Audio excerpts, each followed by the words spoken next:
Henry Kissinger ने कहा था कि जब ताकतवर रियासतें जंग हार रही हो तो वो अपने अहदाफ तब्दील कर लेती हैं, और आज हम देख रहे हैं कि वही हो रहा है। अमेरिका जो कि ईरान को कुछ समझता ही नहीं था और उनको लगता था कि ये जंग 4 दिन की होगी, पहले 48 घंटे की डेडलाइन दी और अब उसको बढ़ा के 5 दिन पे ले गए। और डोनाल्ड ट्रंप की तरफ से बयान ये सामने आए कि हमारी ईरान के साथ अब डील हो रही है। ईरान ने तो खैर इसको रिफ्यूज किया, लेकिन अब खबर ये आई कि फाइनेंशियल टाइम्स ने ये बात शाया की कि आसिम मुनीर की डोनाल्ड ट्रंप के साथ टेलीफोन पे जो है वो बात हुई है और उसमें जो है वो पाकिस्तान एक कलीदी किरदार अदा कर रहा है। अगर तो ये बात सच है तो चले हम शुक्र कर लेते हैं कि वो आसिम मुनीर साहब जो कि पहले शिया उलमा को कह रहे थे कि आप ईरान चले जाएं, अब शायद वो कुछ कंस्ट्रक्टिव रोल अदा करने जा रहे हैं, क्योंकि डर तो ये भी है ना कि अगर सऊदी अरब ने घसीट लिया जंग में तो फिर क्या करेंगे। आज मैं सवाल ये करता हूँ सऊदी अरब वालों से, क्यों आपने अभी दोबारा किंग फहद एयरबेस दी है यूएस को, जो कि ताइफ में मौजूद है और ताइफ सिर्फ 85 किलोमीटर दूर है मक्का मुकरमा से।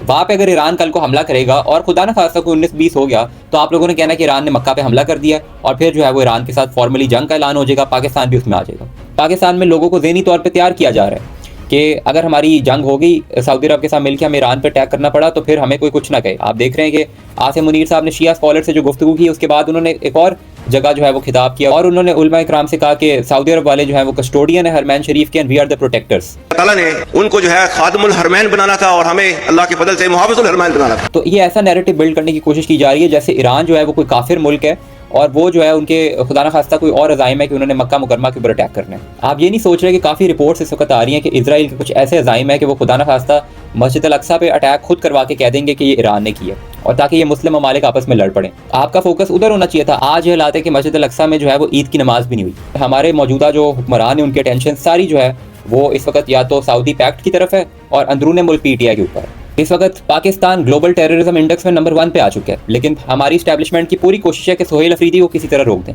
एक जलसे की कॉल दी पेशीन बलोचिस्तान में तो इस्टेब्लिशमेंट का पूरा फोकस ही उधर चला गया और वहां पे जाके गिरफ्तारियां शुरू हो गई। कि ईरान चले जाओ, ये पाकिस्तान तुम्हारे बाप का है, ये पाकिस्तान मेरा है, मैं हूं पाकिस्तान का आम शहरी और पाकिस्तान का आम शहरी ही रियासत है, रियासत है, रियासत है। यानी कि आप यहाँ से अंदाजा लगा लें कि इस फौज को इस कौम ने पाला है और बजाय कि दहशतगर्दी को कंट्रोल किया जाता, पूरा फोकस जो है वो मुल्क की अंदरूनी सियासत के ऊपर किया गया, एक पार्टी को दबाने के लिए, सिर्फ एक लीडर को खामोश करने के लिए जो कि आज भी इनसे संभाला नहीं जा रहा।